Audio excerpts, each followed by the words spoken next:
Kula badhe matur teng jenengan, kula niku takorup sanget kalian kalimat-kalimat sing disusun kalian Rasulullah sallallahu alaihi wasallam. Terus ngeten maknane mizan nih. Mizan itu wonten kalih, timbangan ada kalih. Timbangan pembanding. Jadi misalnya saya punya amal buruk banyak. Ya, amal buruk banyak, terus ada amal baik banyak. Sebetulnya amal buruk itu mudah sekali talasat. Talasat itu hilang, nggak dinilai sama Allah. Karena kebetulan buruk itu nggak ada. Niki ilmu kelas hakikat di rumah balik. Rumah nggak ada salah paham gitu. Amal buruk itu banyak yang nggak ada. Amal baik itu ada tanpa kita mengamalkan. Di rumah sekali sampean salah paham bahaya. Misalnya begini. Sama saya beri contoh. Ada orang mengatakan Isa itu Tuhan. Hakikat Isa Tuhan itu ada enggak? Enggak ada kan? Batu Tuhan juga enggak ada. Terus kita dalam hidup misalnya bergantung uang, bergantung fasilitas duniawi. Sebetulnya hakikat makan makanan, minuman bisa menopang kehidupan kita ya udah ada juga. Karena makanan itu ya makhluk yang fana. Ilmu yang diciptakan manusia itu ya makhluk yang sama-sama fana. Yang hakikat ada yang tidak mungkin hilang abadal abad selamanya lama, meskipun nanti setelah akhirat selesai pun itu hanya la ilaha illallah, bahwa yang berperan, yang aktif, yang al-fa'ilul mukhtar, pelaku sejarah, pelaku apa saja hanya Allah Subhanahu wa ta'ala. Sehingga kenapa ini kelirunya orang Khawarij? Sehingga kenapa orang yang dalam hidupnya pernah meyakini la ilaha illallah secara ikhlas dan benar, saya ulang lagi, satu kali pun orang dalam hidup pernah meyakini la ilaha illallah secara ikhlas dan benar, itu mbok atusan tahun ning nggone neraka, tetap nanti itu masuk swarga. Mergo kebatilan yang ia lakukan itu dianggap tidak ada. Kenapa dianggap tidak ada? Memang hakikat kebatilan itu tidak ada. Yang ada adalah la ilaha illallah. Itu enak nglakoni barang batil. Barang batil itu tidak ada. Makanya disebut dalam Quran qul ja'al haqqu wa ma yubti'ul batilu wa ma yu'id. Yang ada di dunia dan akhirat itu hanya barang hak. Yaitu Allah itu wujud, Allah itu pemeran utama, Allah itu segala-galanya.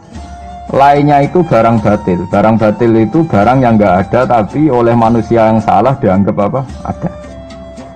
Nah, sehingga barang batil ini sekali Allah menghendaki kalimat la ilaha illallah itu sampean baca secara ikhlas, itu barang-barang batil yang pernah kita lakukan itu otomatis hilang. Tanpa dihilangkan pun barang itu tidak pernah ada.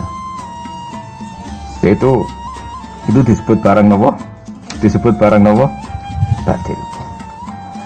Makanya di sebagian ayat disebut bal naqdhifu bil haqqi 'alal batili fayadmaghuhu fa idza huwa zahid. Niki ilmu kelas tinggi. Sehingga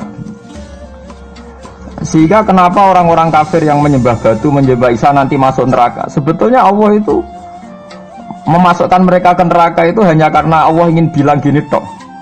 Sudah ya kamu di neraka saja. Kamu kan menuhankan batu, menuhankan Isa, ya silahkan minta tolong Tuhan kamu, itu saja. Artinya andikan mereka betul-betul yang dituhankan itu Tuhan, Allah juga senang. Kalau itu menjadi rival, dia menjadi rival Tuhan maksudnya, yang bisa menselamatkan. Niki rungokno nggih mumpung sampeyan rong ning akhirat.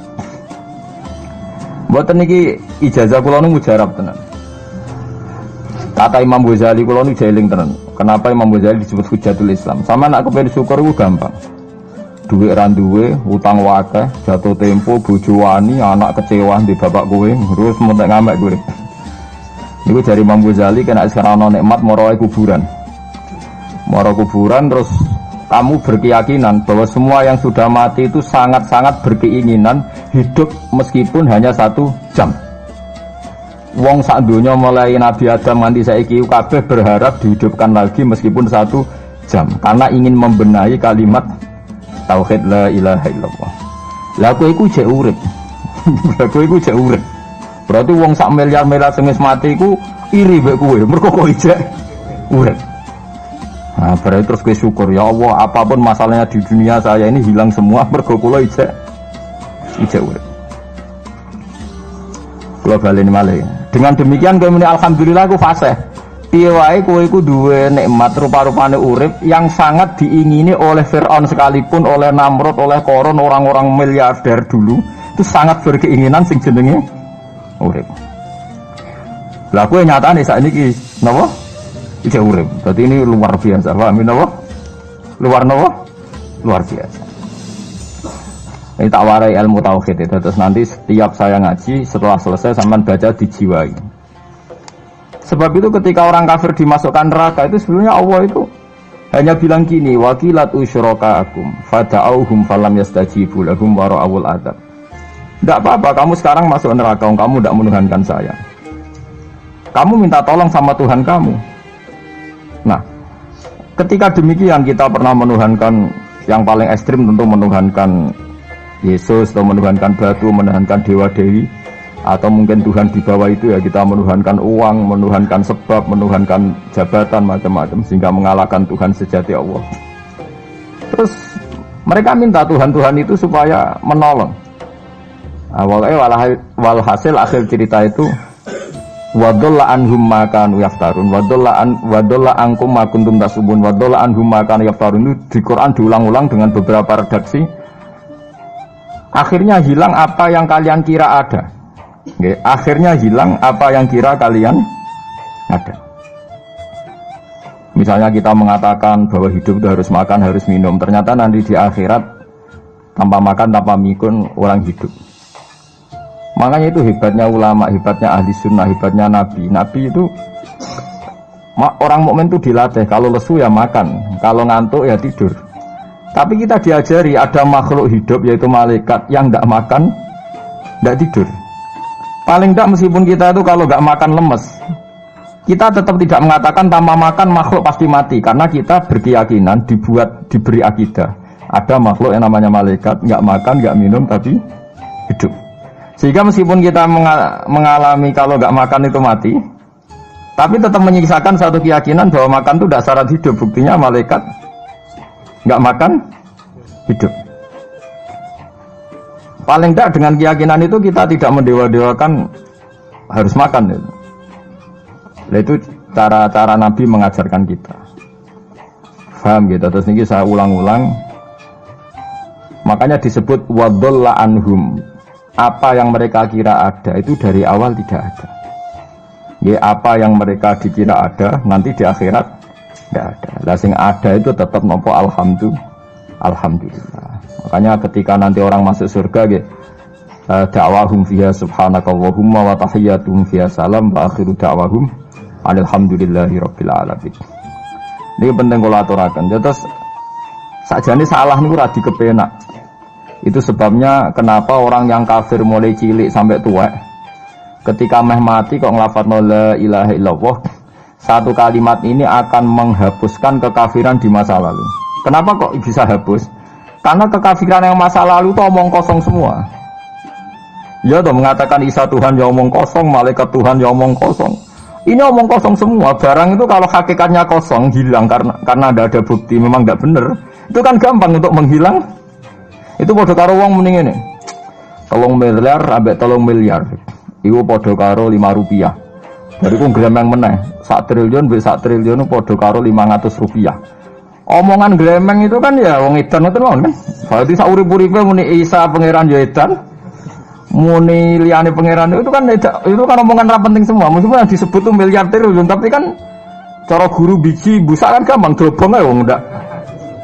Tapi malaikat bagian katabah, bagian nulis, itu ora wani ngobong la ilaha illallah ben kuwalat tapi ya pangeran. Makanya saya pastikan sekali sampean nglafadz la ilaha illallah itu benar, malaikat sing sentimen mbek sampean pun ndak bisa bakar itu. Kualat den. Paham juga maksudnya? Paham ya? Jadi jelas gitu niki kenapa kalimat itu begitu dikjaya. Paham ya? Begitu dikjaya.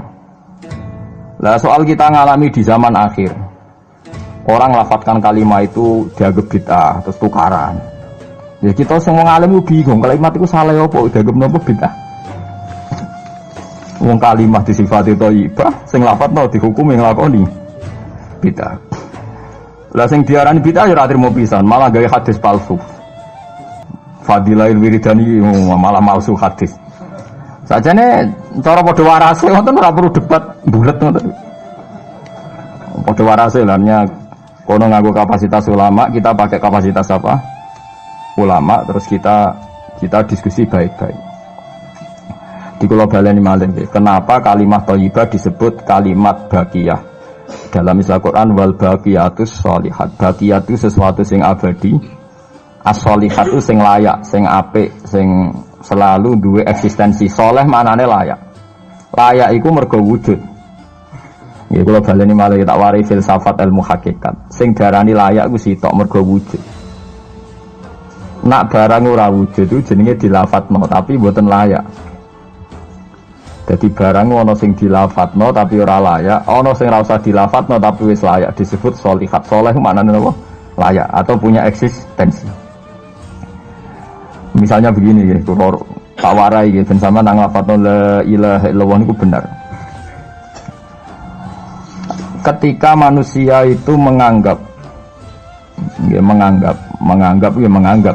yasumu maknanya menganggap itu sesuatu tidak ada tapi dianggap nopo ada, itu jenenge menganggap.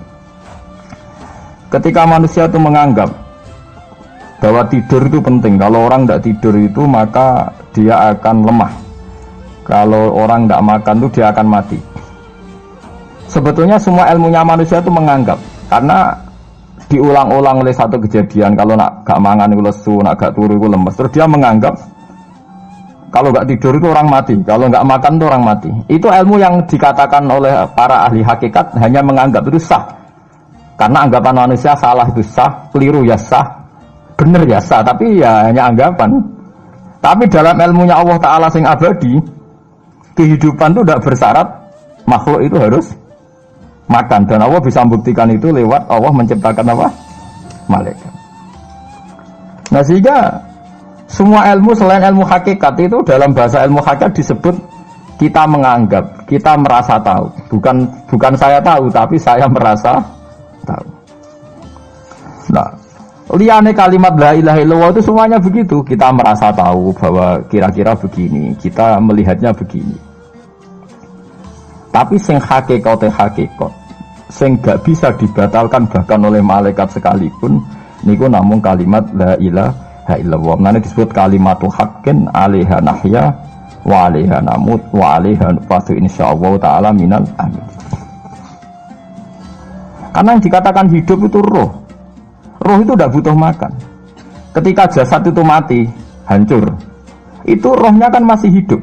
Dia pindah di alam ulya sana. Roh itu hayat itu dari kata roh. Roh itu maknanya hidup, hayat maknanya hidup. Roh dan hayat ini satu sistem yang kita tidak tahu, yang tahu hanya Allah. Ini tidak butuh makan. Sing butuh makan, butuh utang, butuh bodoh niku jasad. Paham nggih? Roh ora tau utang, ora tau gadekne BPKB, paham nggih? Tidak melok-melok dia. Makanya ketika jasad kakean pola itu roh nyesal. Kok ngatasnamakan saya demi hidup sampai diruangi utang-utang wong, diruangi uripe bulet. Toh saya bisa hidup tanpa hutang. Lah iku manusia iku aneh. Makanya disebut alam rohaniin itu sudah. Nah, ketika kita mati itu kan yang mati itu jasad. Jasad itu mati, rohnya sowan Allah. Tapi kita secara bodoh mengatakan kita mati. Loh, yang mati itu siapa? Hanya jasad kita, roh kita tidak mati. Yang sowan Allah itu roh kita. Tapi kita bilang kita mati. Ya berarti kita bilang kita mati, ya kita mati. Menurut bahasa manusia, kalau kita sudah tidak ambekan, tidak makan, tidak minum, disebut kita nopo mati. Tapi alhamdulillah kita ini mukmin, meskipun bahasakan kita mati terus bahasano mugi-mugi disepunten pangeran niki ruhe nembe sowan, mugi-mugi diwelas. Intine dekne ramuni mati. Paham nggih? Mulane malaikat ngrungokno pidatone kiai sing lepas jenazah ya bingung. Perkarane dilepas niki pun mati, mboten saged napa-napa, ra iso njuk sepuro jenengan, ra iso salat, monggo kita salati. Iki sedongakno sakniki ruhe sowan pangeran mugi-mugi selamat. Jare mati, jare sowan. Sowan kan artinya mlaku-mlaku sowan kan. Nah, tapi misalnya mbok bahasano nganggo ilmu sing ekstrim kados kula, nganggo ilmu kelas berat kan malah diguyung akeh. Bahwa jasad ini mati, ini tidak penting karena jasad rohnya masih hidup. Maka kita tidak perlu nyolati mayit karena tidak pernah ada mayit, karena rohnya masih hidup. Wah, kan dianggap edan bareng kan. Makanya sebaiknya orang ilmu hakikat itu tidak perlu jadi kiai, pokoknya kayak kula jadi ulama tapi rasa jadi nopo. Ya, jadi kiai sampean sing ora paham detail-detailnya alam roh sampai alam nopo? Alam nopo? Jasad. Nah, itu keliru itu penting karena kalau tidak keliru itu tadi. Paham sih kalau maksudnya. Nah, itu disebut. Nah, kalau sama tanya, lalu roh itu gimana Gus? Ya nggak ada jawabannya. Wong Rasulullah saja yang orang paling pinter di dunia, orang paling tahu. Wa yasalunaka 'anir ruh, qulir ruhu min amri rabbi. Roh itu urusannya pangeran. Makanya kalau sekarang sampean pertanyaannya gini. Waktu gale guyonane Siti Jenar. Siti Jenar ya ono pinter, ya ngawur tapi ono pinter. Dene iku ora tau salat. Sing salat ruhe jare. Dadi ora tau sujud, sing sujud jare ruhe. Yen darani wali songo iki goblok. Wali songo iki gobloke ra karuan jare Siti Jenar. Wong kon salat, bathuke nganti ngecap jare Siti Jenar. Lah nek sing ngecap bathuke sok ben fisik iku hancur, pas ketemu Allah seksine apa? Jare Siti Jenar ke jangan ketemu pintu. Kok jasad kita ini hancur. Misalnya kayak ngandalo batuk ngecap, jasad ini kan hancur. Sing mbok sowan pangeran rohem. Roh iku kon sujud ae ora usah awam. Lah akhire nak wae salat terus meneng ae jare wis salat. Sing ada teng pintu-pintu niku. Nah sing mung syariat terangno ora iso. Rata-rata kiai syariat kan ra pinter hakikat. Mau ngamuk ngono to, murtad kowe. Nah ngamuk to. Hasil wong syariat kan apa? Ngamuk.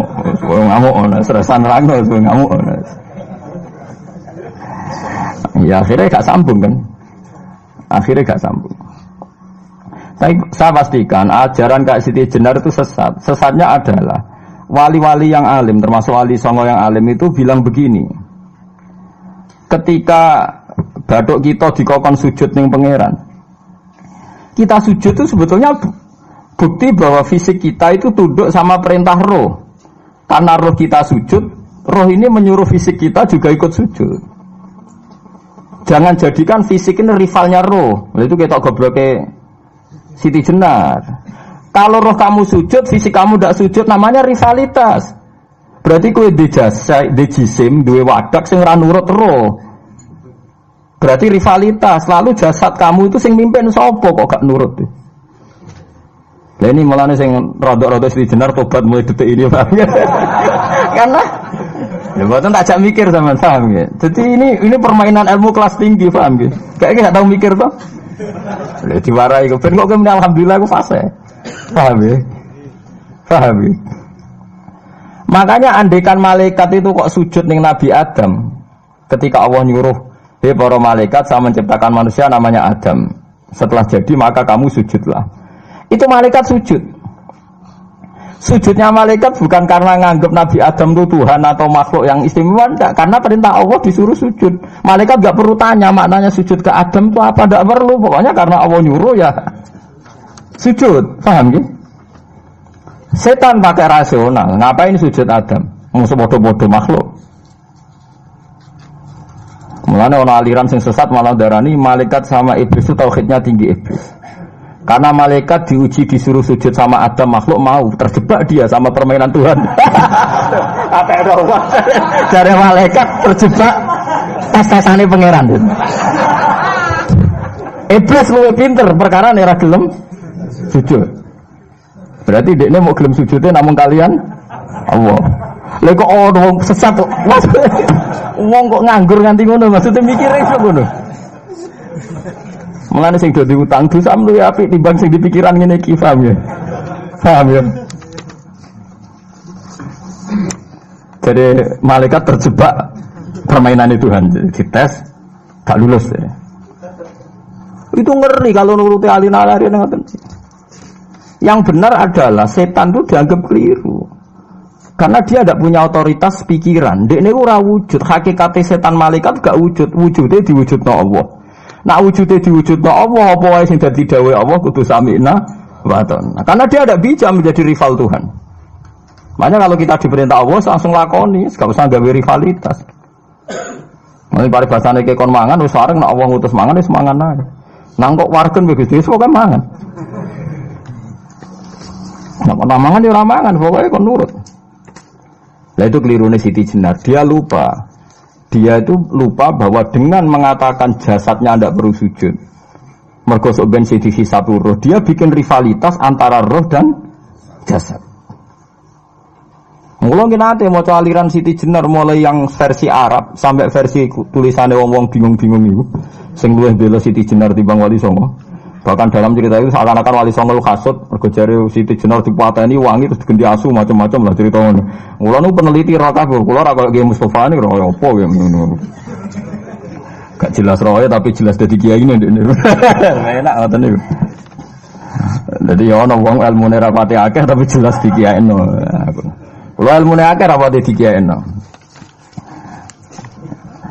Jadi kekeliruan-kekeliruan ini mergo ngoten niku nggih. Memang ilmu hakikat itu jelimet. Tapi sampean harus saya latih. Oke, sampean ngaji ning kene ya suwi, tuwa, supaya kenal sithik-sithik. Nah nanti makanya nanti menghilangkan barang batil itu mudah sekali. Karena barang batil itu hakikatnya tidak ada. Mbok ana wong muni 1 miliar ditambah 1 triliun jumlah 5 rupiah, mbok sing disebut angka 1 miliar 1 triliun lafaz ini tidak ada. Lafaz ini tidak ada, fakta ini tidak ada. Makanya disebut di Quran iyaquluna illa kadzib. Sebagian Quran istilah lebih ekstrim. Kaburos kalimatan takhruju min afwahihim. Kalimat itu menjadi besar karena ada yang melafatkan, tapi kalimat ini tidak pernah menunjuk hakikat. Nggih to, misalnya wong nyebut iki geni, wong ki HP kok darani geni, itu pernah ada kalimatnya tapi tidak ada faktanya. Ini batu disebut itu Tuhan, yang benar itu batu disebut Tuhan itu kan kalimat sing ada kalimatnya tapi tidak ada faktanya. Paham ya? Ini disebut kaburos kalimatan sing takhruju min afwahin. Terus iyaquluna illa kadiba. Mereka hanya ngomong secara dusta. Sebetulnya kalau barang hakikat itu tidak usah diomongkan, itu tadi kalimatu haqqin 'alaiha nahya wa 'alaiha namut wa 'alaiha nufasu insyaallah taala minal amin. Tapi kalau kalimatul batil kalau enggak diomongkan enggak ada yang ngomong. Karena harus diomongkan, itu pun enggak menunjuk apa? Enggak menunjuk apa? Hakikat. Lah semua manusia itu ngomongnya itu rodok-rodok ala zamihim sesuai klaimnya. Mulane omongane sampean bingung nama malaikat. Saya jamin, muga sampean kenal malaikat kados kula niku malaikat sambat tenan mbok omongane sampean. Kok ndak gimana coba? Kita bilang saya ini kaya, baru punya uang banyak kaya. Malaikat sing nyekseni kekayaane Allah janggal kere kok muni sugih. Terus kowe muni saya ini orang kuat karena saya presiden Amerika, saya presiden Indonesia orang kuat. Kita pun sebagai kiai bilang Jokowi itu orang kuat, presiden itu orang kuat. Malaikat sing roh langit bumi, sing roh Allah, dijayani Allah, pemene malaikat Israel. Mangkel sak boleh ana bahasa kuat tuh. Ah semane tak protes ber kok iso muni kuat itu kuat apa nih? Jadi bahasa manusia itu membingungkan semua. Coba Anda jadi malaikat Israel, terus ana wong peteta-petete muni kuat. Kuat temen ning ndi tak pites setiap saat itu. Jadi bahasa manusia itu membingungkan semua. Makanya malaikat itu kuat yang uang ngomong gak jelas. Nah, makanya mereka nggak dianggap temannya malaikat. Karena tidak wali, dia tidak tahu ilmunya malaikat. Lah wali itu tidak pernah terjebak omongan itu. Disebut ala inna auliya Allahi la khaufun alaihim.